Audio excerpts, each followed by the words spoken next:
sharing. Let's see if I can get the sharing to work again. Um, share. All right. So can you confirm you see my slides? Yes, I do. Thank you. Okay. All right. Well, thank you very much first to the JPEG organizing committee for inviting me. I really appreciate the opportunity. As some of you may recall, I've been in MPEG for many years, and in every now and then also have done work in JPEG. And it was about the same time that JPEG Pleno started. Maybe JPEG Pleno started about a year before I started researching myself what it meant to support light fields. I mean, what did that mean? There was so many questions, and I'd also like to share that at the time I was working with a different employer. It's actually a research lab for the cable industry, and I was tasked by that employer to study all the new types of displays that were emerging, even going back to about 2010 with the first VR headset, the Oculus headset. And what did that mean to support these different types of displays on a commercial network? So that's where I started. And of course, there was JPEG got involved in studying light fields, and MPEG did as well. And through all, it's been about 8 years of research, trying to understand what does it mean to support a light field display. At least that was my goal, was to understand that. And through all of that, I've finally figured out a starting point, at least where I think makes sense. And that's what I'm going to go through quickly tonight. So I understand I have I have about 15 or 20 minutes. So and I have 51 slides. So I'm not going to spend a lot of time on every one, but I will share these with the organizing committee so that you can download them. And of course, feel free to reach out and ask questions. So as I said, I was trying to understand, what are all the problems that need to be addressed in order for commercial networks to support at scale all these different types of emerging displays. And from that, I finally figured out, at least my starting point is this little part that I'm working on in MPEG, which is part 28 of MPEG-I, which is ISO IEC 23090. So part 28 is just one piece of the big suite of standards, but there are lots of other problems to solve. And I really appreciate that JPEG is, is looking for input to try to understand what are all the problems that need to be solved. And of course, I have I throw in how you can participate in my part 28 work. Okay, so background. As I said, I was trying to understand, what does it mean to support all these different types of displays on a commercial network? And that ultimately starts with, well, we want to distribute media to those different displays over the network. And when you start to think about, okay, well, we're going to distribute media that can be useful to all these different types of displays, you end up thinking of, well, where we're at now, which is, I call it the legacy distribution, and where we're going, which is what I consider to be emerging. And where we're at now is definitely raster based. So 2D video is distributed to a video decoder.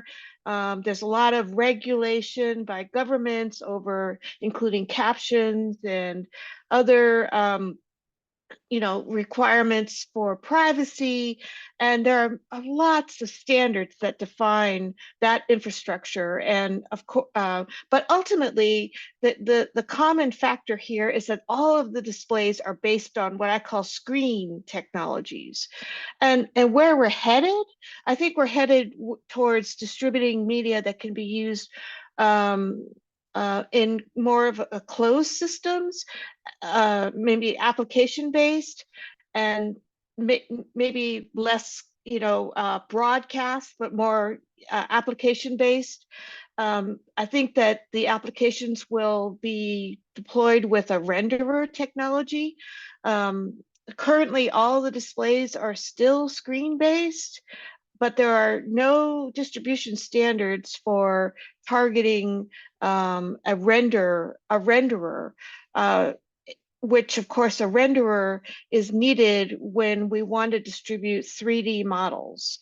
So 3D models and 3D technologies are where I think we're headed. So the current distribution paradigms are that all the media is raster based. The visual media, I mean, pardon me, I'm from MPEG, so my narrow view is that video is the visual media, but of course there's still images that are just as important. The scene is the frame or the still image. The scene is captured entirely in a frame, and for the displays, with raster, we have only so many views that we can support with our distribution standards. And I'm going out on a limb to say there's no more than 50 views that we can support with our current raster-based technologies. And the distribution is targeted to the video decoder. Currently, the renderer is out of scope and the displays are all homogeneous. But okay, people want better, right? So back in right after World War II, we had this type of furniture looking display around the 1940s, but 80 years later, we've got all these different types of emerging displays, including like the Apple ProVision was recently announced. And so from this 80 years of experience, we start to understand what is it that consumers want. And they want to be able to choose when and how they consume their media. They want to be able to create and share their own user-generated content, tell their own stories. They want to be able to engage with the media. The media should be more interactive. And then getting back to the light field topic, the visual experience should be more consistent with how we experience the real world with our own human visual system in the real world. And certainly we don't necessarily have that with displays. So users want to be able to experience these immersive applications with just their own two eyes and not necessarily be required to wear a headset. And so let's talk about why 3D has failed so far. I just a quick plug. I wrote a paper called "Enabling the Immersive Display" and a new paradigm for content distribution, because for light fields and other types of immersive displays, we do need some new paradigms. So the ultimate goal would be to have a display, you call it a light field display, that's able to create a presentation that can capture all the visual cues that we need for experiencing depth. And as it turns out, there's some physical cues and there's some psychological cues. And I won't go into the details, but suffice it to say that some of these cues can be addressed by the display, but certainly a lot of them also need to be addressed by the media. And so, so I've narrowed my research down to trying to understand what is the number of unique views that we can support with a raster-based signal. So, and when I map that to emerging display technologies, my questions are, is the display using a raster-based screen technology, or is it, and how many discrete views can the display create? So when I say a raster-based screen technology, the current displays that you can purchase are all based off 4K or 8K technology, and that we know a lot about. And then, of course, there's a lot of other displays that start to, leverage the size of this screen to create smaller, more views that are smaller in resolution. So here you've got 2 views with this headset. The Leia, I think this is maybe a bit dated, but the Leia has a 3D light field tablet. The Sony has a spatial reality, they call it also a light field display. Looking Glass Factory, they have what they call a light field display. Domenco also has what they call a light field display. And then there's a different class of display manufacturers that are not using the screen. And what they're using literally does what you see here. From a single point on this plane, it emits rays of light in different directions. And in my opinion, this is more what a light field display should be, in the sense that it's creating an aerial image in front of the panel, and from different points of view, if you are in the emitted, I guess it's the frustum of the display, then you can experience this image from different angles and see different portions of the geometry. So the Light Field Lab is one of the ones that I've seen this display, and it does this. So if you're able to receive the rays of light from the display, then it emits these rays so as to create the image in front of the panel. And here's another application where the panel is actually parallel to the ground, so it's more like a table surface. And let's see what else. And then there are other light field display manufacturers. So I give a big shout out to Avalon Holographics. They've got a light field display that also is able to create the image in front of the panel. And then Fovi 3D is one that you may have heard of, but their images are not as dense as maybe Avalon and Light Field Labs. They're primarily used for military applications. Okay, I'm going to try to speed this up. So the number of unique views is an important question, so as to understand what are the limitations of a raster representation of a light field. So for a 2D panel, you've got a single view.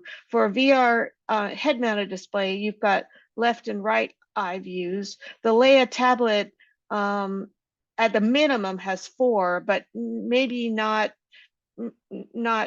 too many more than 4. AR glasses, I'm just hypothesizing 6 to 8 views.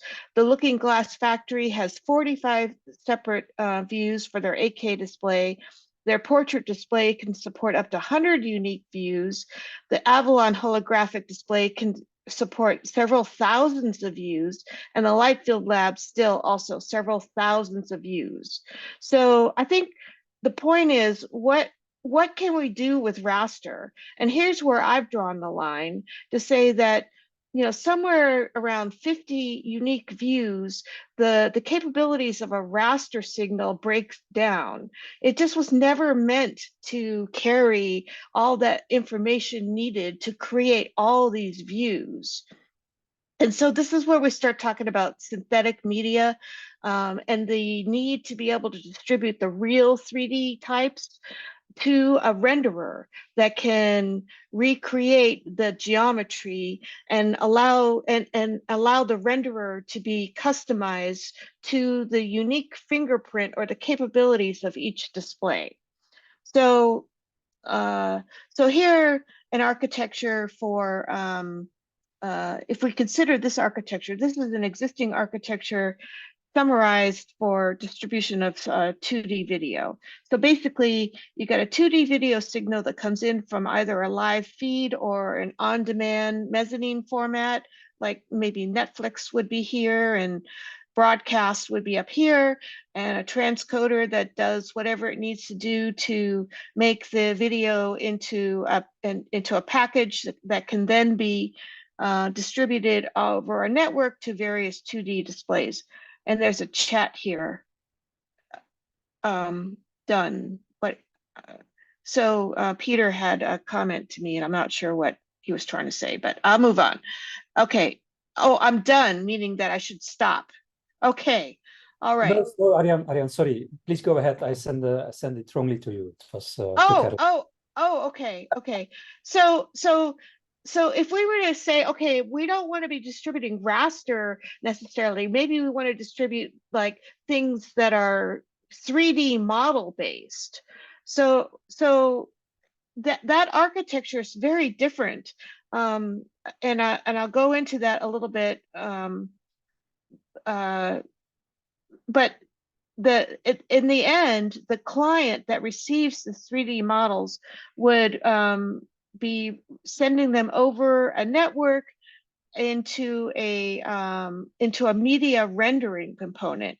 And so here you've got the ability to support more immersive media with an immersive display that's able to emit the 3D signal, like I showed you with the holographic output. You might want to have also haptics and audio. So this client that's receiving this 3D media could be a display, or it could be any metaverse related application. And why the scene-based media is different is what you have is a scene graph that points to these 3D assets. And this piece is the logic that describes the logical placement and the logical relationships and the physical placement of all these different assets, so that a renderer can create that 3D holographic output. And what is also different is that between one scene and the next scene, you can have assets that are shared. So that also has implications to your distribution network, because you don't want to, like a frame of video, it's shown on the display and then it goes away. Or maybe it's used as a reference frame, but it's very transient in nature. It doesn't really stick around. Here you could have more than one scene that are sharing binary assets. So maybe if this were Toy Story, you have Woody, the cowboy in the Toy Story movies. He's used in multiple scenes, and maybe he's one of these binary assets that gets shared across multiple scenes. So I want to explain more than anything that there is no standard renderer interface. So like I said, there's so many problems to solve. These 3D assets, if you took like this scene and you played it in an Unreal renderer, and then you played it in a Unity renderer, you're probably not going to get the exact same outputs. So what you might want to do is think about ways to translate, one 3D scene into a format that matches the expectations of one renderer. So ultimately, this is a problem that is an interchange problem, right? We want to be able to say, well, this asset is supposed to be the same asset on two different rendering interfaces, but it's probably going to look a little bit different because this rendering interface is different from this rendering interface. So it becomes a translation problem, and an interchange problem. So, okay, getting back to where I am in MPEG, there's no standard renderer, but we have some good places to start. There's Unity and Unreal. There's a Blender renderer. And we also know that given the work of Apple and NVIDIA and the display manufacturers themselves, they're moving towards USD and GLTF as the 3D formats. This is also ongoing work in the Metaverse Standards Forum. So Part 28 of MPEG-I is actually trying to create a translation mechanism. So here are some of the very popular 3D geometric-based formats. Of course, there are point clouds, but if the point cloud is a raster-based, then we ask the same questions. How many unique views can the raster-based point cloud support? Is it thousands of unique views? It's really hard to say. So what I'm trying to say is that we've got a really good starting point using a technology from Hollywood that is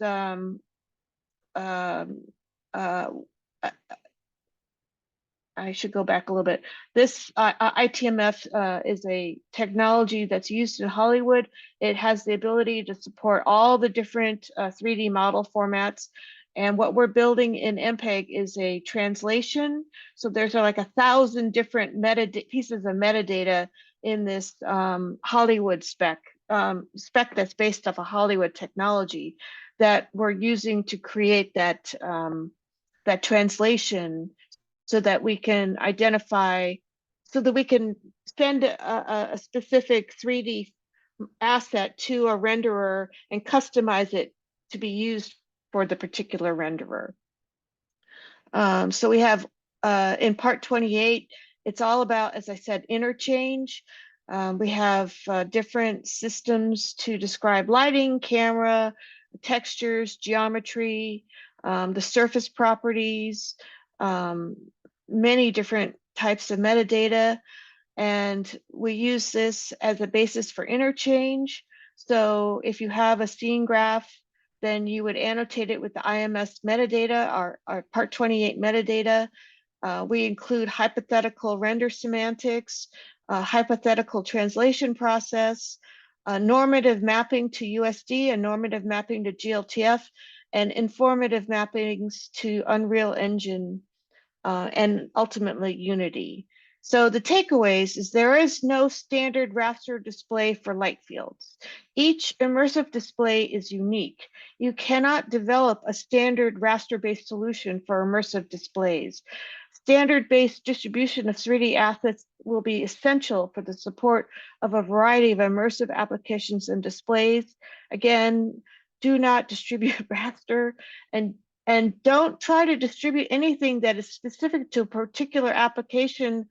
For example, the metrology of one particular display. There's just no standard light field display. In my experience, all of them are using this renderer interface and the renderer emits the exact signal that the display needs to create its optimal presentation. All right, so I said a lot. I probably went over. I'm sorry. Emerging displays are no longer homogeneous. You can join our part 28 group. And that's all I have to share tonight. Thank you very much, Ariane. It was really, really good. I would like to ask people to ask questions after the 3 presentations. Is that okay? Okay. Sure. I'll stop sharing. Okay, thank you very much. I would like to ask, instead of actually the next on call would be Zima, but he's still processing his presentation. I would like to ask Kiam Zhang from BOE Technology. Can you present next, Kiam Zhang? Yeah. Thank you very much, Kiam Zhang. Thank you very much for coming. Welcome.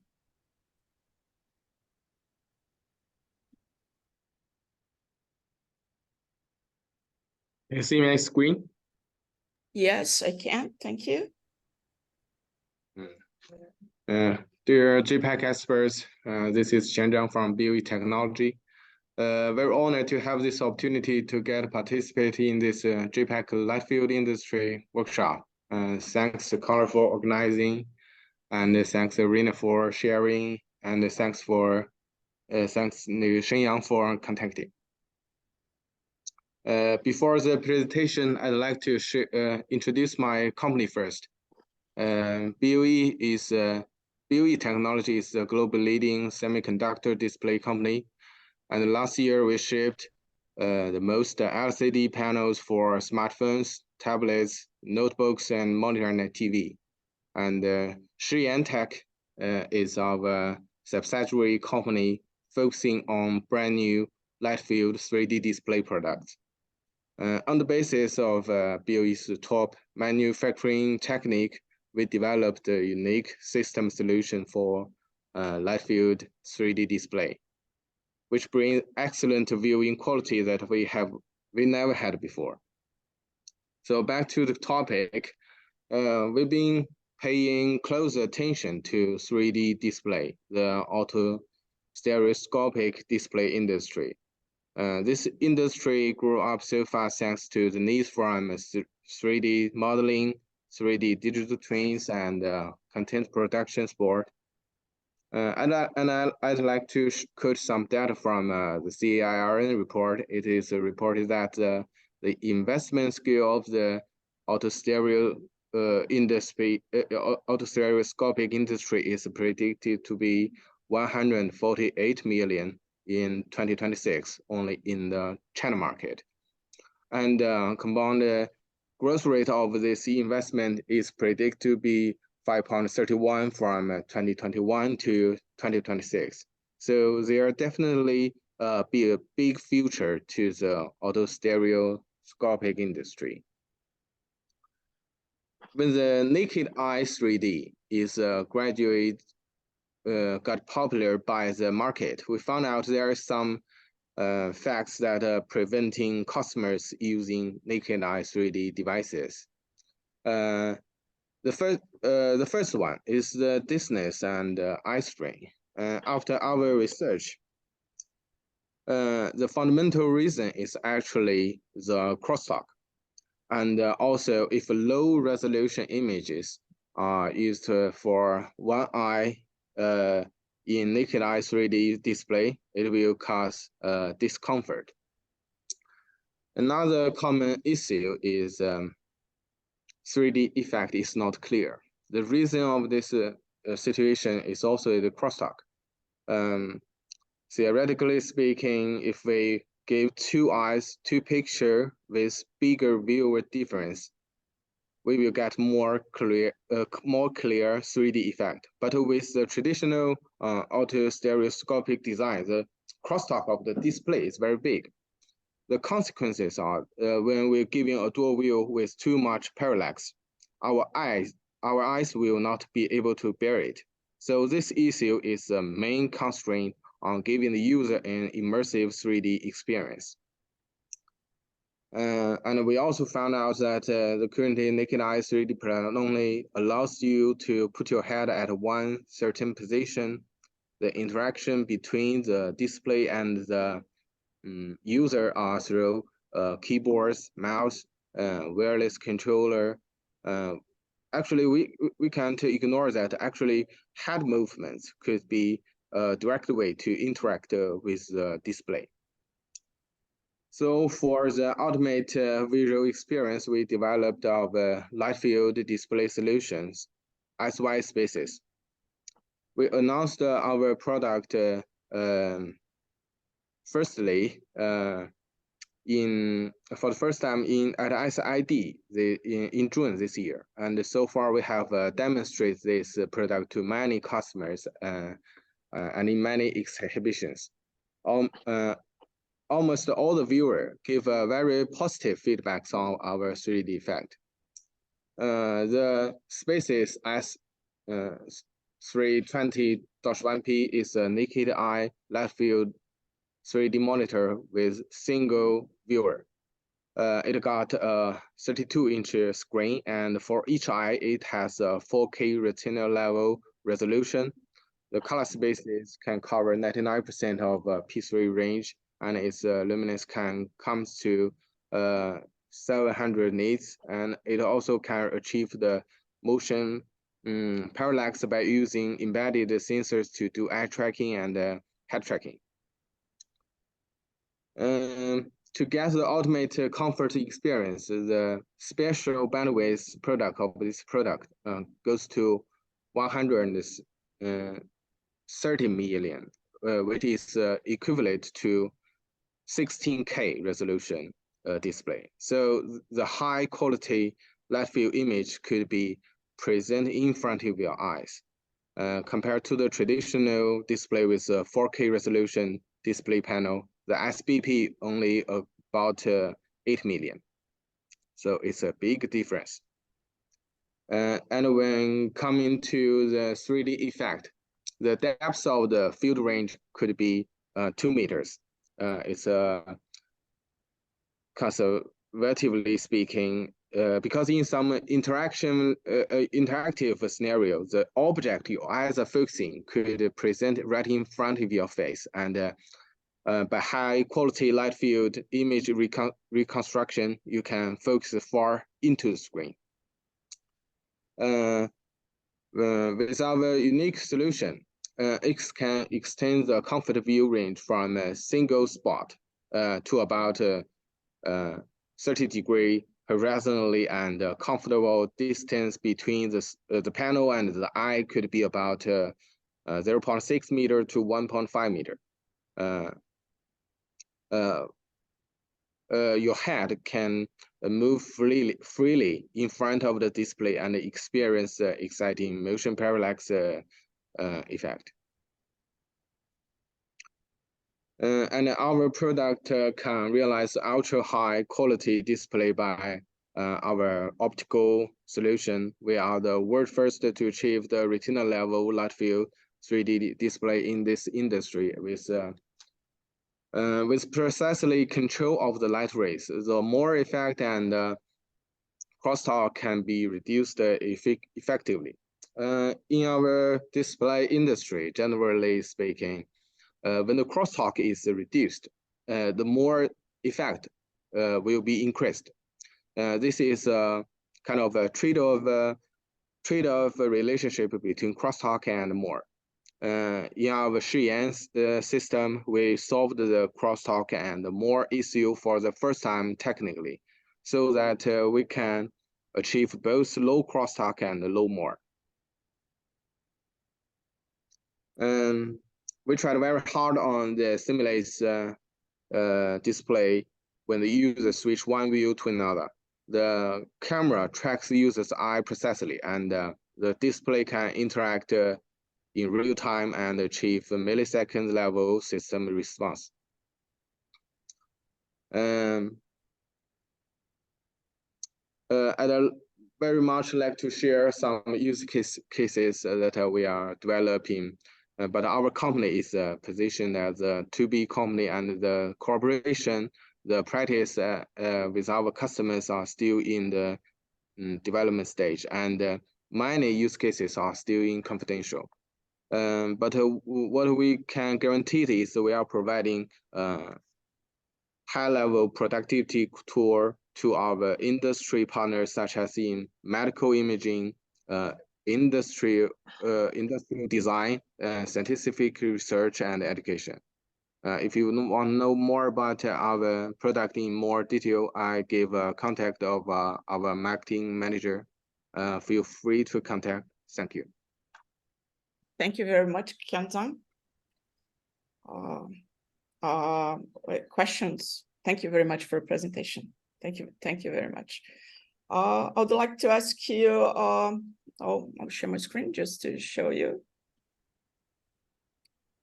Nima Zeghame from Leia Inc. Thanks for coming. Hey everyone, can everyone hear me? Yes, thank you. Amazing. Let me go ahead and share my screen, and then I can let you know a little bit about me, about Leia, and we can get to the talk.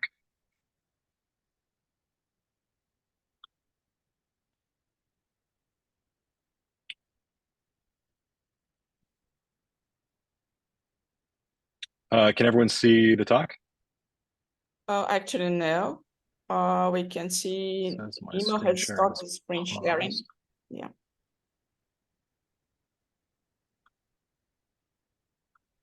Stop the share and try it again. We can see you. That's good. At least something is working. Yes. Let It looks like it's having issues. Screen sharing is paused. The resume share button doesn't do anything, but I have it full screen. Let me see if I can just, if I take it off of full screen, hopefully this will work. You'll just be able to see what's coming up next, which I don't think is that big of a deal. Oh, no, it looks like screen sharing is just blocked, like completely. Yeah, double click. Yeah. Yeah. So is that your security settings are not appropriate for Zoom? You have to allow to share your display typically. I usually do it every day without an issue, but let Right. me try to fix it. I suppose.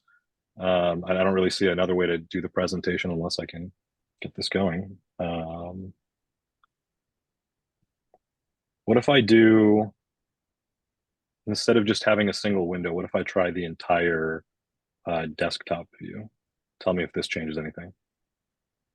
Oh, Yes. yes. Yes. Okay. So for some reason, the when I just did the, okay, doesn't matter.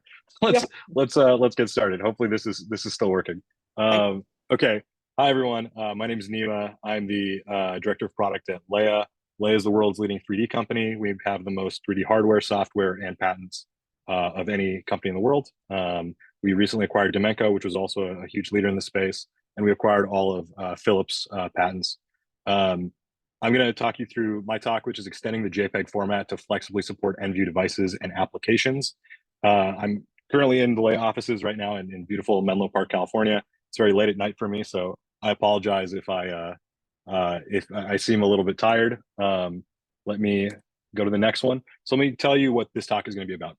So we're going to be sharing a specific case study about the Leia image format. So Leia image format, LIF, as what we call it, is a .jpeg file that we use for all of the images on our platform. The reason that we're going to do this is because this is a real format being used by many, many people worldwide. We've had multiple hardware launches that use this format. So our first product was the Red Hydrogen 1. That wasn't a huge success. But then we released the LoomPad in 2020, the LoomPad 2 earlier this year, and its twin tablet, the ZTE Nubia Pad 3D, which uses this technology. This also works on Windows and Mac OS as well. And we've built encoders and decoders on those platforms, and they work with various 3D displays. We are, the reason that I'm gonna be talking about this before going into what we suggest is because it's a real format that real customers use. We have shipped devices with cameras. People are capturing these 3D images in these formats. There's a variety of these 3D within the Leia image format. There's a variety of types of image with different types of data. It's various data, and I'll talk a little bit more about that throughout the talk. And so these learnings come from our users and professionals when they're capturing, viewing, editing, and otherwise just using these formats. People have made third-party tools using these formats. Some existing tools with no knowledge of the format end up working with the format without even knowing. One example is photop.com, decodes all the images within the format, and it has no knowledge of the Leia image format at all, or no specific knowledge, I should say. And I'm going to talk about how that can apply to an evolution of the JPEG format. A big caveat is that we are not telling others what to do. I'm not coming here to tell you this is what you should do because this is what we did. Instead, I'm just going to say this is what we do at Leia.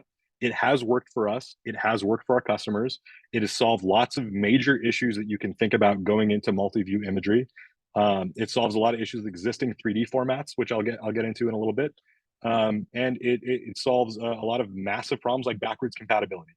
So I'm going to get through that, and hopefully with this knowledge, it will help everyone make better decisions going forward, whether or not they choose to go with a format similar to this.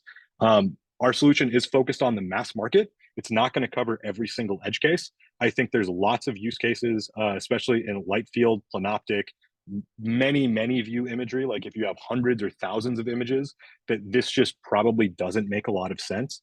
But I think for mass market use cases, based on just some napkin math, you could probably assume that most consumers, even within the next 2 or 3 decades, probably are not going to have lots of images that are like over like 200 views or something like that. And I think that our format basically does support pretty good compatibility with many different types of solutions and options for the amount of views and the type of data that are stored within those views. Okay, so let's talk about the goals for the format. So when we set out to create this, we had a few core goals. So number one is we have to be able to embed high quality disparate types of 3D data into the images. So this doesn't just mean albedo single views. It means you might want a disparity map. You might want various types of mats. Your mat could be a person segmentation map or a pet segmentation map. It could be a ground segmentation map or a sky segmentation map. You need to be able to have all of these and have them labeled properly in a way in which other applications will be able to read them and make use of that data. So that's what we mean by high quality and disparate types of 3D data. It's not just single albedo views, which you might see some other solutions use, which is obviously very useful. But it needs to be able to support lots of other things like disparity maps per view even, and have those be mapped correctly. It has to ensure backwards compatibility with all existing apps and devices. If this is a totally new format, we just don't really believe it would take off. One of the problems with getting people on a new format, all the apps have to support it, social media has to support it. And that's just an absolutely daunting task. And we actually did try that. Now I'll talk about that when we get to the formats that failed at this previously. But backwards compatibility, we think, is absolutely crucial, which is one of the reasons why we feel so strongly about this method. It also has to look normal to users. And what I mean by that is when they look at the file, it has to just look like an image. Even if they're on a device that doesn't support 3D or multiscopic views, they need to just look at it and be like, oh, that's a normal image. It needs to ensure it doesn't look very strange. So let's go to formats that failed. So SBS is kind of the clear one. SBS supports kind of the at least it supports number 2, right? It's backwards compatible with all existing apps and devices. The problem is it fails in a big way at number 3. Regular people just don't understand why they're seeing 2 images. Double vision just like looks wrong to them and they always complain about it. We did a lot of user tests on this. There's not really a good solution for that. So SBS fails there. MPO is obviously very simple. It's a really great 3D format. It was adopted by a lot of different devices, but just for the fact that it's a .mpo file, it ends up it lacks backwards compatibility with lots and lots of applications. We were surprised by how many like social media platforms just don't support MPO. They don't even treat it like a 2D image, which is what you would hope if something doesn't support 3D. It would support it as 2D, but MPO they just don't know how to deal with it. Slack, for example, if you upload an MPO to Slack, it'll treat it like a binary file. It won't show up as an image. So that's a huge problem. That doesn't work. JPS has the exact same problem. Image quilts fail at number 3 as well. If you just have a bunch of images that are in a single area, regular users are going to be like, what is that? I don't really understand that. .h4v was our format. It's what we started with before we made the Leia image format, which we used with the Red Hydrogen one initially at launch before we ended up making the Leia image format. And that one fails as well because it's not backwards compatible. And if it's not backwards compatible, it often doesn't look normal to users either. Formats that mostly succeeded, the only one I can think of is Google VR 180. We actually initially based our format on the Google VR 180 format. The way it works is that they already have stereoscopic views that are warped, and then they basically can identify a single region that's going to kind of be the main view. And so when you look at it as a 2D photo, it just looks like a 2D photo on a device, even though it's got the VR 180 information embedded into it.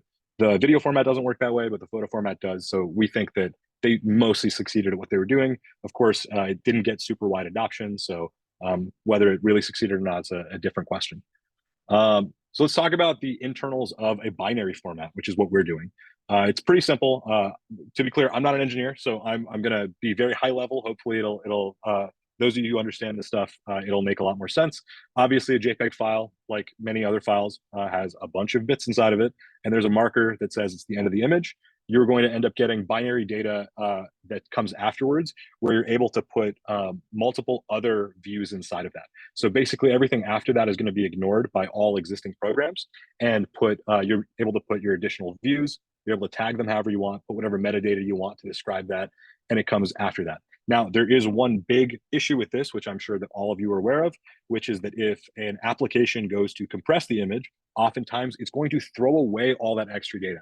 And that is probably the number one biggest problem we have with our format currently. However, if something like this ended up becoming adopted widely, that would no longer be the case because applications would be able to look to see if it has useful data there and stop throwing away all of the additional 3D views, disparity maps, etc. So we think that through standardization, that problem can be solved. So it's not an insurmountable problem. Over here, you'll notice it says can coexist with XMP. That was an older format of ours as well, and I'll get to that in a later slide. So here it's going to show you some design objectives, and I think this is going to make sense in the future, but this is just what we needed for our use cases, which we think ended up giving us really good information to be able to share with you and see what kind of pitfalls you might run into if you end up releasing other devices with 3D cameras and 3D displays, and see how people end up using them. So we wanted to have a unified API, which would kind of handle all of the existing types of images. So as I'm sure most of you know, there's already a bunch of 3D image formats. I mentioned a few before in the last slide. And one of the problems is you have to be able to support them all.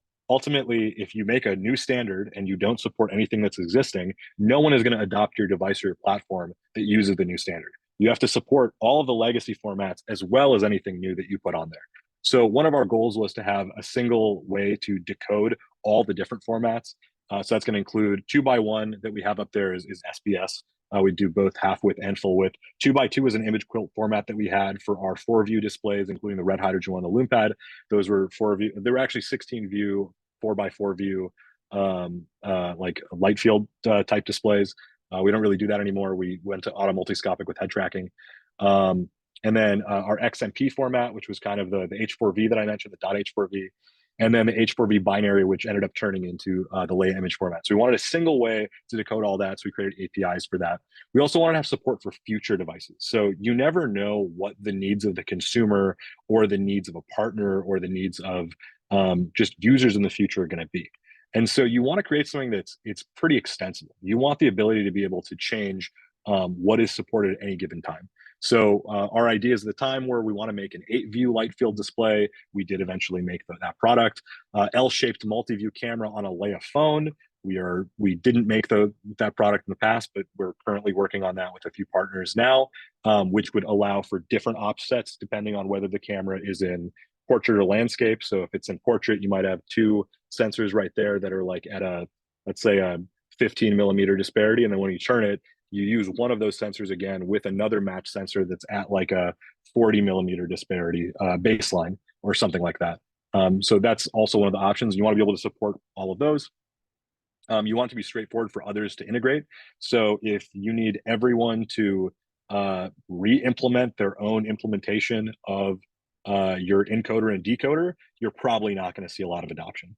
So ultimately, you have to have an API, an SDK, a standard that's easy to ingest into existing applications, so it just gets supported. Now, we've done that for our SDKs, so people can use our format. But I think that if JPEG ends up creating their own solution, ensuring that it's really, really easy to adopt that into your own applications, I think is absolutely critical to getting people to adopt it in a way that maybe like MPO wasn't in the past, or other image quilt solutions, things like that.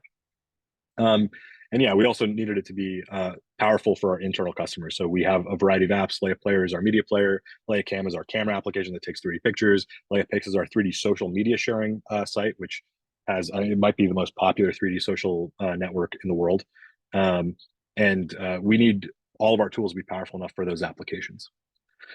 So this is going to take you through on the left side, you'll see the capture, and on the right side, you'll see the playback of what it's like on our pipeline. So obviously, we're not taking pictures of Avatar, but you can imagine that we're using the Android Camera 2 API to basically address each of the sensors on our device.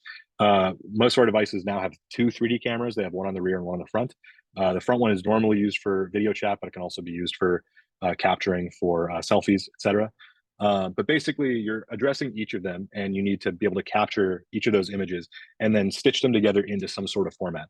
So you could basically have them stitched as an SBS. That's pretty easy. By default, we do that. But we actually go an extra step, and we have an encoder that encodes it directly into the Leia image format at capture time. So at capture time, it constructs this file, and that's how the file is saved. And then at playback, you're kind of doing the same thing. You decode that format. It takes both the views. It displays it however you want. It says quad view up there because our existing devices were 4-view, but now everything we do is stereo.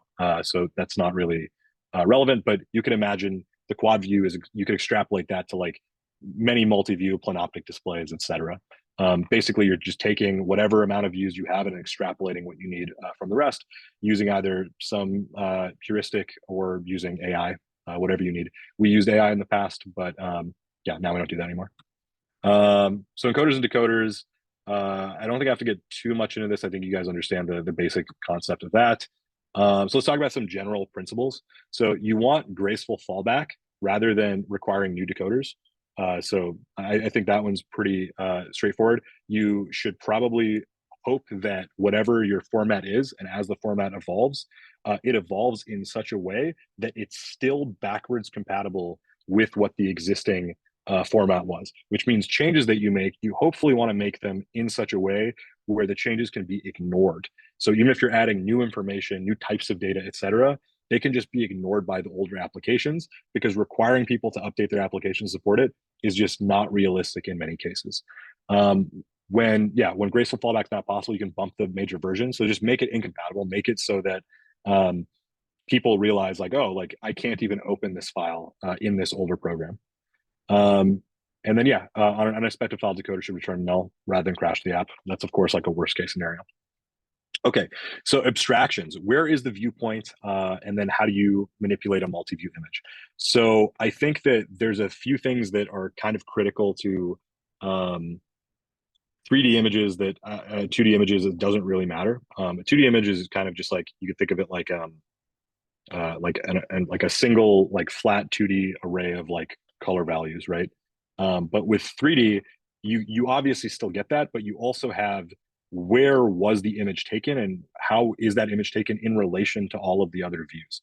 And that is as critical especially when people are decoding things in more novel ways.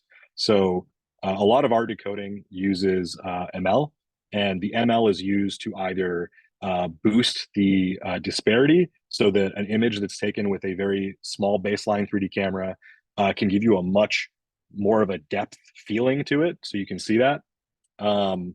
Or various things like that. Novel view synthesis, like let's say you want to turn the 3D image into an animation, and if you want to make an animation, you're going to want the camera to swing really far out to different angles. So knowing where the views are in relation to each other is incredibly important for doing really good calculations on that. And that's also really useful in situations, if you have this information, in situations like you're taking a photo, or your photos were taken with an array of cameras that are not necessarily perfectly aligned. Having that extra vector data on where the camera was exactly helps you make better estimations when you actually manipulate that multi-view image. So this is going to show you kind of all the different decoders we used to have, and it's going to tell you kind of like what, like one of the really good ways you can kind of marry a bunch of different solutions into one, and it'll make more sense in the next slide. But basically, the top one is SBS, the 2x1 is SBS, then it's quad, our XMP format, the binary format, and even iPhone's HEIF format. We're able to decode the LiDAR images that are into Apple's portrait depth map, and then take that portrait map and then generate multi-view images from that. And in this slide, what you'll see is we're able to kind of put that all into one single thing. And we think that ends up being really good, because all of our applications, instead of re-implementing a decoder for each of those formats, now just has a single decoder that handles all types of images, whether it's 2D, whether it's 3D, all different kinds of 3D images, even ones that are completely different. Obviously, Apple's format is completely different from like a 2x2, for example, but treat them all the same way and then end up decoding them as a multi-view image in the same way. So it kind of, to the application, it doesn't matter what the input format is. It just matters that you're showing the user a good visual experience afterwards. This one is a little bit less useful, but I'll just mention that. So, Jensen Huang, the CEO of NVIDIA, he said at either last GTC or 2 GTCs ago that he believed that within something like 2 years, the like vast majority of pixels will be like rendered, will be like synthesized, not rendered, meaning that like AI is going to be kind of estimating all the pixels of every single image, whether it's a game, whether it's a photo, etc. And we think that's mostly true. We're seeing that users are very voracious when it comes to AI generated content, whereas in the past, we know with 3D enthusiasts, they loved true 3D capture. So a lot of what we do is we estimate disparity from monocular depth. So single 2D images, like existing 2D images, and we do disparity estimation instantaneously in real time, and then do novel view synthesis to turn it into stereo or multi-view, also in real time. So we spend a lot of our time and energy on that. We think that's really important, which means any format that in the future for multi-view imagery, I think should also keep in mind the fact that estimated disparity estimation should probably be a part of that. And to that, you might also think that there might be a world where you're going to want to keep multiple disparity maps for a single image. For example, you may want to have, and this is something that most people don't think about, but we've ran into it before. You might have a 3D image where you have ran one algorithm that does stereo disparity estimation from the two images, but you may also want to run a second one that does monocular depth estimation on each of those views. And you may want to allow the user to review both of them and choose which one they like and make that choice after the fact. It might be really strange to hear that there are situations where that might be true, because obviously having stereo information is better, right? It's going to be more accurate. But what we found is something really interesting is accuracy is important for people like us, but what end users care about is whether or not something looks good. And looking good is a very subjective thing that accuracy does not directly correlate. So I think that's something that's pretty interesting. And because of that, you might want to have the additional data in there to allow users to make choices, different choices down the line, rather than just go with what's encoded out of the gate. It's the same slide I already showed. Internals of binary format. This one basically just kind of talks about the specifics of what we do. Field count, what's the first field type, etc. And you can have as many as you want in there. This is basically how you can, one of the things that for us, obviously we have our own standard, but ultimately you're going to want to look at every potential use case that you think an average consumer is going to want within the next X amount of years, 10, 20 years, and then try to think of that ahead of time and label it.